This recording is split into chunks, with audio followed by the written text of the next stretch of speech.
Welcome back. Today we're moving to the first tier in HackTheBox. For the first task, what does the acronym SQL stands for? The answer will be Structured Query Language. On the second task, it's asking us what is one of the most common SQL vulnerabilities, and that will be a SQL injection.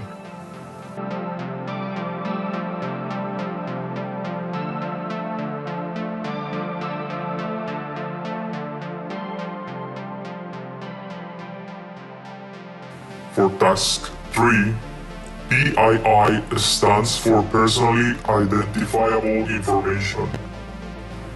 Once we get to task 4, which is what does the OWASP top 10 list name the classification for this vulnerability? Here we need to do some quick Google search and type OWASP top 10 injection.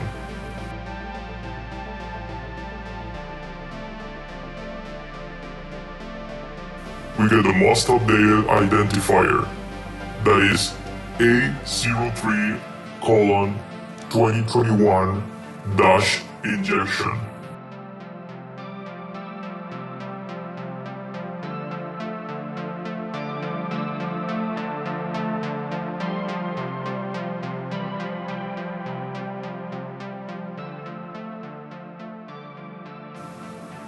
Going down to task number 5, we have to enumerate the machine a little bit. It is basically asking us what service and version are running on port 80 of the target. Let's run an nmap scan as usual. Type nmap-s capital B s c-v and paste the IP address.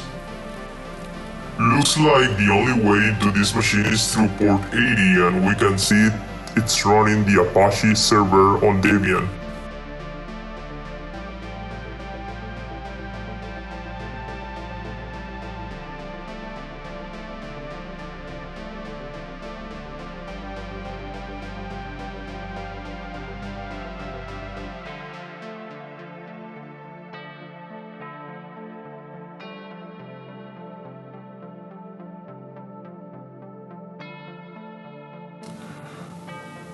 Moving to task number 6, what is the standard protocol used for HTTPS?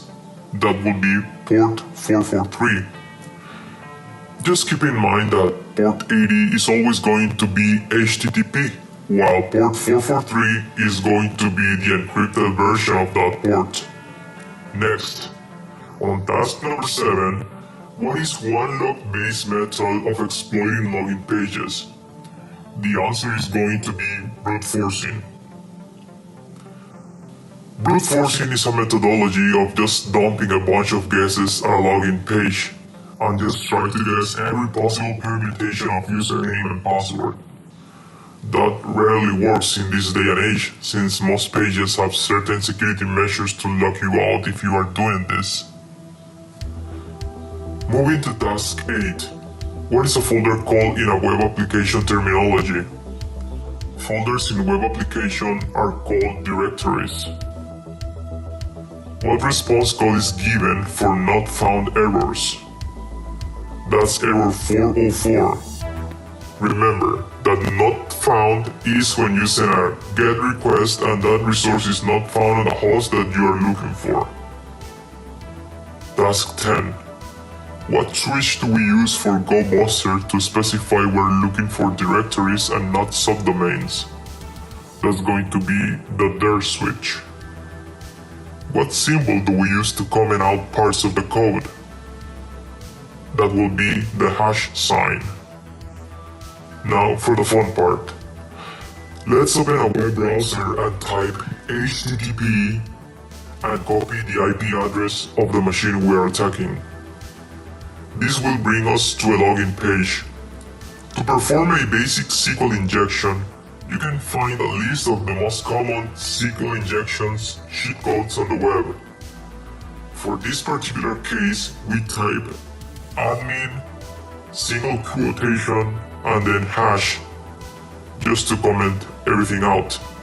What this means is that we're going to inject the username admin and we're going to close the username, and when it's looking to ask for the password, we'll use the hash sign to totally omit the password field altogether. So, just type whatever you want for the password field, it won't matter anyways. And that's it, we have access to the flag.